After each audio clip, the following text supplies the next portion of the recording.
अथ त्रयोदशोऽध्यायः।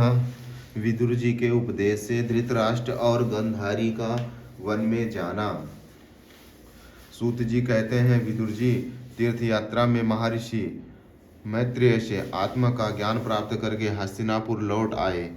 उन्हें जो कुछ जानने की इच्छा थी वह पूर्ण हो गई थी। विदुर जी ने मैत्रेय ऋषि से जितने प्रश्न किए थे उनका उत्तर सुनने के पहले ही श्री कृष्ण में अनन्य भक्ति हो जाने के कारण वे उत्तर सुनने में उपराम हो गए। सौनक जी अपने चाचा विदुर जी को आया देख धर्मराज युधिष्ठिर, उनके चारों भाई धृतराष्ट्र, युयुत्सु, संजय, कृपाचार्य, कुंती, गंधारी, द्रौपदी, सुभद्रा, उत्तरा, कृपी तथा पांडव परिवार के अन्य सभी नर नारी अपने पुत्रों सहित दूसरी स्त्रियां सब के सब बड़ी प्रसन्नता से मानो मृत शरीर में प्राण आ गया हो ऐसा अनुभव करते हुए उनकी अगवानी के लिए सामने गए।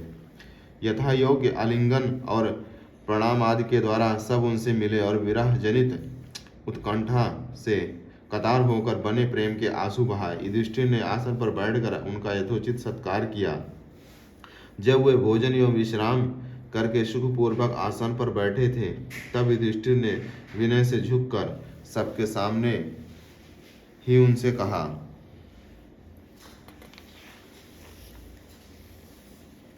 चाचा जी। युधिष्ठिर ने कहा, चाचा जी, जैसे पक्षी अपने अंडों को पंखों की छाया के नीचे रखकर उन्हें सेते और बढ़ाते हैं, वैसे ही अपने अत्यंत वात्सल्य से अपने कर कमलों की छत्र छाया में हम लोगों को पाला पोषा है। बार बार आपने हमें और हमारी माता को विषदान और लाक्षागृह के दाह दाह आदि विपत्तियों से बचाया है। क्या आप कभी हम लोगों की भी याद करते हैं? आपने पृथ्वी पर विचरण करते समय किसी वृत्ति से जीवन निर्वाह किया? अपने पृथ्वी तल पर किन किन तीर्थों और मुख्य क्षेत्रों का सेवन किया? प्रभो, आप जैसे भगवान के प्यारे भक्त स्वयं ही तीर्थ स्वरूप होते हैं। आप लोग अपने हृदय में विराजमान भगवान के द्वारा तीर्थों को भी महातीर्थ बनाते हुए विचरण करते हैं। चाचा जी, आप तीर्थ यात्रा करते हुए द्वारका भी अवश्य ही गए होंगे। वहाँ हमारे सुहृद एवं भाई बंधु यादव लोग, जिनके एकमात्र आराध्य देव श्री कृष्ण हैं, अपनी नगरी में सुख से तो है ना? आपने यदि जाकर देखा नहीं होगा तो सुना तो अवश्य ही होगा। युधिष्ठिर के इस प्रकार पूछने पर विदुर जी ने तीर्थों और यदुवंशियों के संबंधों में जो कुछ देखा, सुना और अनुभव किया था सब क्रम से बतला दिया। केवल यदुवंश के विनाश की बात नहीं कही। करुणा हृदय विदुर जी पांडवों को दुखी ना देख सकते थे, इसलिए उन्होंने यहाँ प्रिय एवं आशाएं घटना पांडवों की नहीं सुनाई, क्योंकि वह तो स्वयं ही प्रकट होने वाली थी। पांडव विदुर जी का देवता के समान सेवा सत्कार करते थे। वे कुछ दिनों तक अपने बड़े भाई धृतराष्ट्र की कल्याण कामना से सब लोगों को प्रसन्न करते हुए सुखपूर्वक हस्तिनापुर में ही रहे। विदुर जी तो साक्षात धर्मराज थे। मांडव्य ऋषि के शाप से ये 100 वर्ष के लिए शूद्र बन गए थे। इतने दिनों तक यमराज के पद पर आर्यमा थे और वहीं पापियों को उचित दंड देते थे। राज्य प्राप्त हो जाने पर अपने लोकपालों सरीखे भाइयों के साथ राजा युधिष्ठिर वंशधर परीक्षित को देखकर अपनी अतुल्य संपत्ति से आनंदित रहने लगे। इस प्रकार पांडव गृहस्थ के काम धंधों में रम गए और उन्हीं के पीछे एक प्रकार से यह बात भूल गए कि अनजान में ही हमारा जीवन मृत्यु की ओर जा रहा है। अब देखते देखते उनके सामने वह समय आ पहुंचा जिसे कोई टाल नहीं सकता। परंतु विदुर जी ने काल की गति जानकर अपने बड़े भाई धृतराष्ट्र से कहा, महाराज देखिए, अब बड़ा भयंकर समय आ गया है। झटपट यहाँ से निकल चलिए। हम सब लोगों के सिर पर यह सर्वसमर्थ काल मंडराने लगा है, जिसके टालने का कहीं भी कोई भी उपाय नहीं है। काल के वशीभूत होकर जीव का अपने प्रियतम प्राणों से भी बात में वियोग हो जाता है। फिर धन जन आदि दूसरी वस्तुओं की तो बात ही क्या है।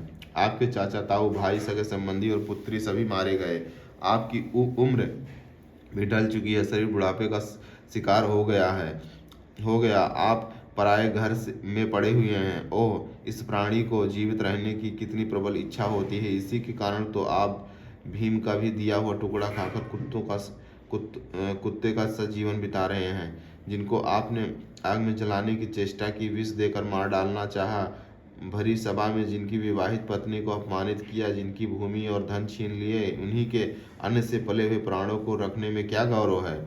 आपके अज्ञान की हद हो गई है कि अब आप भी जीना चाहते हैं, परंतु आपके चाहने से क्या होगा? पुराने वस्त्र की तरह बुढ़ापे से गला हुआ आपका शरीर आपके न चाहने पर भी क्षीण हुआ जा रहा है। अब इस शरीर में आपका कोई स्वार्थ साधने वाला नहीं है, इसमें फंसिए मत। इसकी ममता का बंधन काट डालिए। जो संसार के संबंधियों से अलग रहकर उनके अनजान में अपने शरीर का त्याग करता है, वही धीर कहा गया है। चाहे अपनी समझ से हो या दूसरे के समझाने से। जो इस संसार को दुख रूप समझकर इसमें विरक्त हो जाता है और अपने अंतःकरण को वश में करके हृदय में भगवान को धारण करके संन्यास के लिए घर से निकल पड़ता है, वही उत्तम मनुष्य है। इसके आगे जो समय आने वाला है वह प्रायः मनुष्य के गुणों को घटाने वाला होगा। इसलिए आप अपने कुटुंबियों से छिपकर उत्तराखंड में चले जाइए। जब छोटे भाई विदुर ने अंधे राज धृतराष्ट्र को इस प्रकार समझाया, तब उनकी प्रज्ञा के नेत्र खुल गए। वे भाई बंधुओं के सुदृढ़ स्नेह पासों का काटकर अपने छोटे भाई विदुर के दिखलाए हुए मार्ग से निकल पड़े। जब परम पतिव्रता सुबलनंदिनी गंधारी ने देखा कि मेरे पतिदेव तो उस हिमालय की यात्रा कर रहे हैं जो सन्यासियों को वैसे ही सुख देता है जैसा वीर पुरुषों की लड़ाई के मैदान में अपने शत्रु के द्वारा किए हुए न्यायोचित प्रहार से होता, तब वे भी उनके पीछे पीछे चल पड़ी। अज्ञात शत्रु युधिष्ठिर ने प्रातःकाल संध्या वंदन तथा अग्निहोत्री करके ब्राह्मणों को नमस्कार किया और उन्हें तिल, गौ, भूमि और स्वर्ण का दान किया। इसके बाद जब वे गुरुजनों की चरण वंदना के लिए राजमहल में गए, तब उन्हें धृतराष्ट्र, विदुर तथा गंधारी के दर्शन हुए। युधिष्ठिर ने उद्विग्नचित्त होकर वहीं बैठे हुए संजय से पूछा, संजय, मेरे वे वृद्ध और नेत्रहीन पिता धृतराष्ट्र कहाँ हैं? पुत्र शोक में पीड़ित दुखिया माता गंधारी और मेरे परम हितैषी चाचा विदुर जी कहाँ चले गए? ताऊ जी अपने पुत्र और बंधुओं के मारे जाने से दुखी थे। मैं बड़ा मंद बुद्धि हूँ, कहीं मुझसे किसी अपराध की आशंका करके वे माता गंधारी सहित गंगा जी में तो नहीं कूद पड़े? जब हमारे पिता पांडु की मृत्यु हो गई थी और हम लोग नन्हे नन्हे बच्चे थे, तब इन्हीं दोनों चाचाओं ने बड़े बड़े दुखों से हमें बचाया था। वे हम पर बड़ा ही प्रेम रखते थे। हाय, वे यहाँ से कहाँ चले गए? सूत जी कहते हैं, संजय अपने स्वामी धृतराष्ट्र को ना पाकर कृपा और स्नेह की विकलता से अत्यंत पीड़ित और विरातुर हो रहे थे। वे युधिष्ठिर को कुछ उत्तर ना दे सके। फिर धीरे धीरे बुद्धि के द्वारा अपने ही चित्त को स्थिर किया।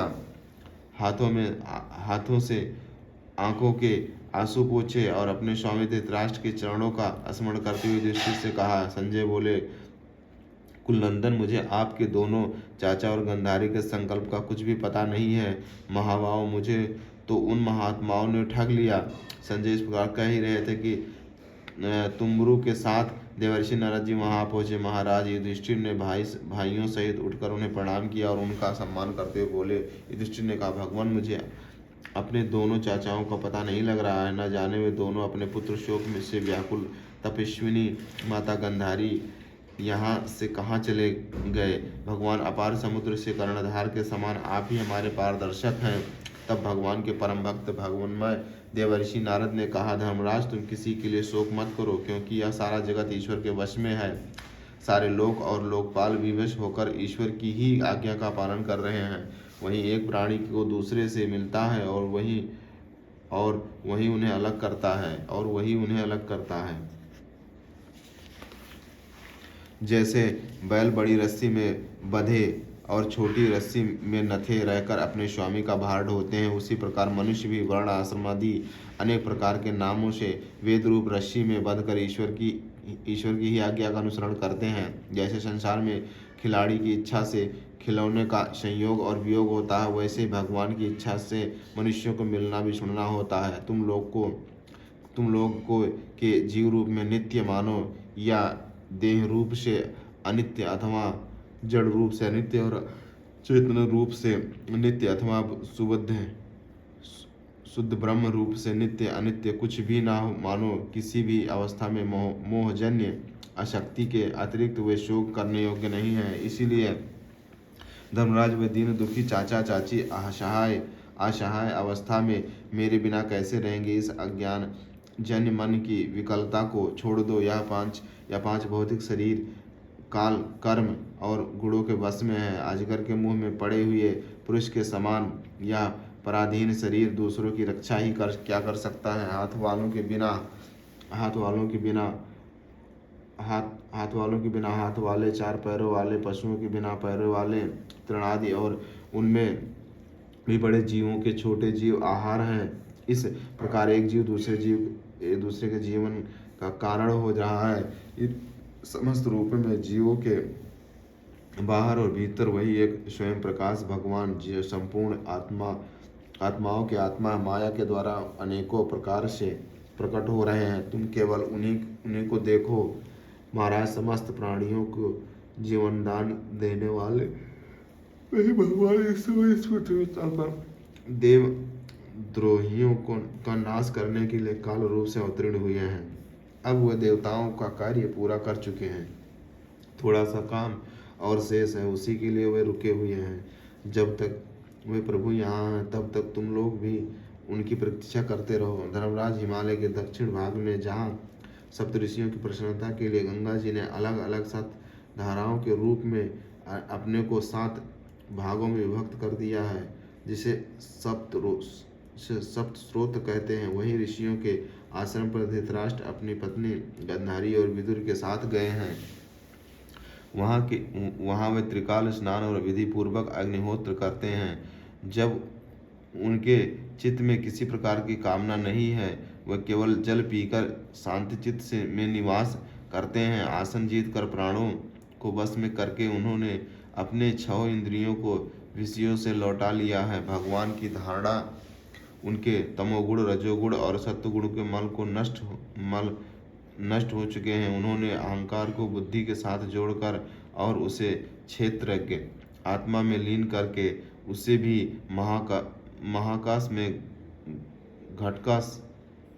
घटाकाश के समान सर्वधिष्ठान ब्रह्मा में एक कर दिया है। उन्होंने अपने समस्त इंद्रियों और मन को रोककर समस्त विषयों को बाहर से ही लौटा दिया है और माया के गुणों से होने वाले परिणामों को सर्वथा मिटा दिया है। समस्त कर्मों का संन्यास करके वे इस समय ठूंठ की तरह स्थिर होकर बैठे हुए हैं। अतः तुम उनके मार्ग में विघ्न रूप मत बनना। धर्मराज, आज से 5वें दिन वे अपने शरीर का परित्याग कर देंगे और वह जलकर भस्म हो जाएगा। ग्राहप्त्य आदि अग्नियों के द्वारा पर्णकुटी के साथ अपने पति के मृत देह को जलते देखकर बाहर खड़ी हुई साध्वी गांधारी भी पति का अनुगमन करती है। उसी समय आग में प्रवेश कर जाएगी। धर्मराज, विदुर जी अपने भाई का आश्चर्य में मोक्ष देखकर हर्षित और वियोग देखकर दुखित होते हुए वहां से तीर्थ सेवन के लिए चले जाएंगे। देवर्षि नारद यों कहकर तुमरू के साथ स्वर्ग को चले गए। धर्मराज युधिष्ठिर ने उनके उपदेशों को हृदय में धारण करके शोक को त्याग दिया। इस श्रीमद्भागवते महापुराणे पारमहंस्यां साहित्यां प्रथम स्कंधे नैमिषोपाख्याने 13 अध्यायः। जय श्री माधव, जय श्री माधव, जय श्री माधव।